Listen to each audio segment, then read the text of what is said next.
We're a very flat and horizontal office, so we'll pick a team, or we'll all sit around and talk about a job, how we're going to start a project off.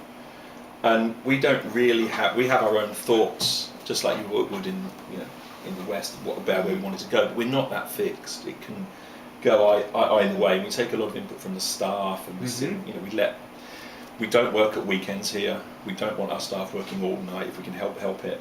It's a different type of. So we like the input from films and other things you get up to at the weekends. But it's a very flat, open office, and all ideas are welcome. Yeah. And I think we work as directors or editors, editing that down, and always trying to find a twist or a joke or a laugh or I think a twist. I think more than a joke. Yeah. Something that makes it worthwhile. Something that anybody can relate, can understand. My mother, Astrid's daughter, my daughter. Something that's very, very easily read. I think that so much architecture today is beautiful, but it's beyond most people. And I think that we always try and have something that makes it accessible to everybody. I think that's, for us, is a really important thing. I actually am quite serious that I do want to make people, because that's what you remember. We've talked about this a lot. Yeah, you remember things that have a little bit of a twist or a smile to them. I'm not saying it's got to be a belly laugh or a joke like that, but I think that architecture is way too serious and way too... like for Joe Average, okay, he sees a building, and if he saw that building over there, he just would totally forget about it the next day. Yeah. So was it worthwhile? Yeah. Did it change his life? Did it make his heart beat a bit quicker for a couple of seconds? He's not remembering it either. Isn't that a shame? Isn't that a total lost opportunity? Or how you describe how you get to this building, or you explain it to your friend. It's like, this building's got this drawing all over it. Or I work in this office, it's got these green mountains. I think it's the lost opportunity that I think is most inspiring. It's like, if we're going to do this, okay, you might as well do it so that people remember it, or so it enriches them.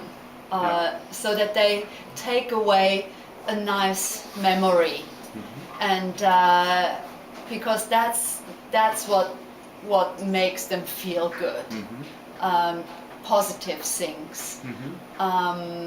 We've got to find a new word for this, because it's in the work of the Eames, in their films, or the colour, or there's a playfulness and a jokiness and a twist with their stuff, and that's there, but yeah, it's quite a serious. There were quite serious thoughts there too, and it's how we like to sit around and have a laugh about how we're going to take the project forward, how that's going to affect the client. We're going to put him in a bowling alley. How are they going to cope with that? And it's that building those situations. We talk about situations quite a lot. Yes. The situation that develops the brief, or the situation that develops. The key thing is that this is only 50% complete when it's completed. The next 50% is the life of the building, same as this. It's how people react to it. We've only got halfway. When it opens, we've only got halfway. Because the rest is what the actual building's for, and how it's used, and how it gets responded to, how the client uses it as a PR tool, or as an actual tool to do work, or it's all those games that I think most architects tend to forget. Once it's open, they walk away and get to the next job.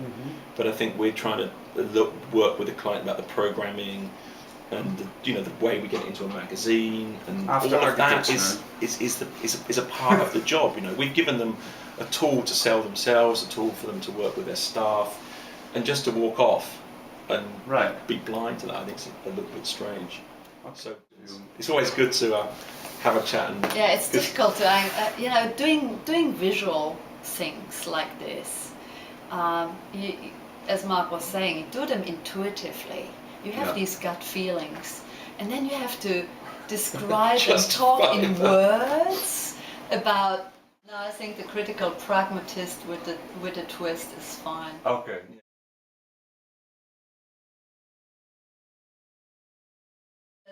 The question of context in Japan is very different from what it is in the West.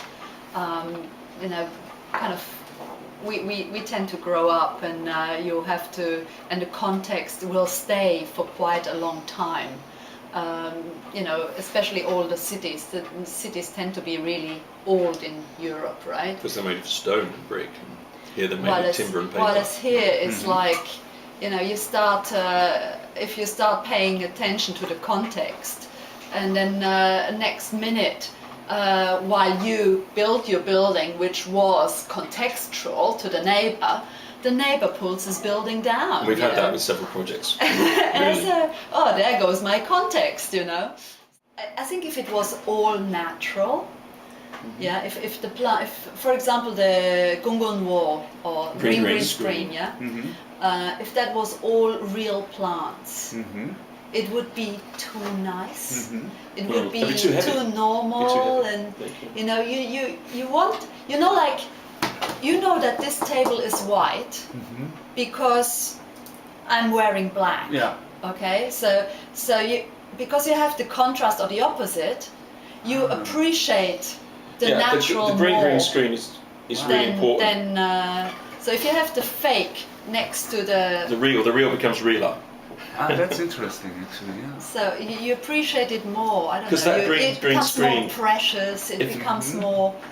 I don't know. If green screen was 300 meters of green, it would feel very heavy and very hedge-like. But because it was in a barcode pattern with green graphics, wallpapers and graphics, it breaks it up and stops it being heavy. And I think Patrick Blanc's work is fantastic, but it's very careful how big those are. Yeah, they're just set pieces and they're very nicely positioned. You know, the French guy that makes all the fantastic green things.